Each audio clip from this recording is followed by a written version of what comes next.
அடுப்பில் கடாய் வச்சுட்டு எண்ணெய் ஊற்றிக்கோங்க. கடுகு போட்டுக்கோங்க. காய்ந்த மிளகாய் போட்டுக்கோங்க. நல்லா ஃப்ரை ஆகட்டும். 2 ஆனியன் போட்டுக்கோங்க.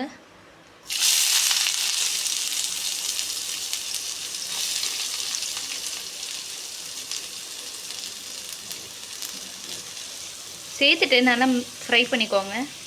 சால்ட்டு போட்டுக்கோங்க. 2 தக்காளி நல்லா அரைச்சிக்கலாம். மிளகாய் தூள் சேர்த்துக்கோங்க. கோகோனட் நல்லா கிரைண்ட் பண்ணிக்கோங்க. பச்சை வாசனை போக்கு நல்லா ஃப்ரை பண்ணிக்கோங்க. இப்போ தேங்காய் பால் ஊற்றிக்கலாம்.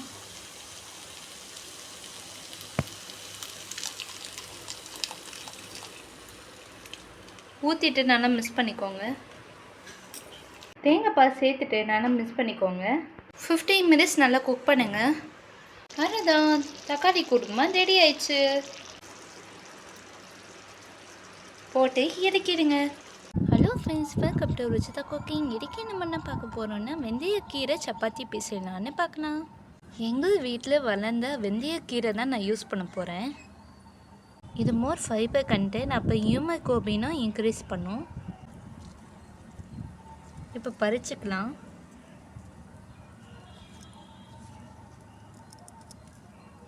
வீட் ஃப்ளார் எடுத்துக்கலாம். மிளகு சீரகம் போட்டுக்கலாம்.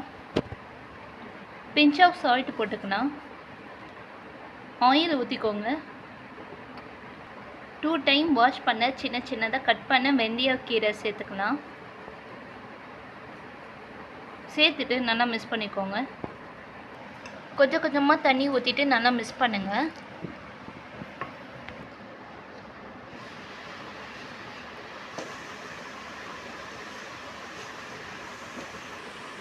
இது மாதிரி பிசைஞ்சுக்கோங்க.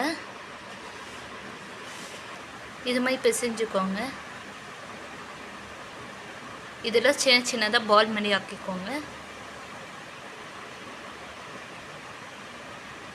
இது மாதிரி பண்ணிக்கோங்க.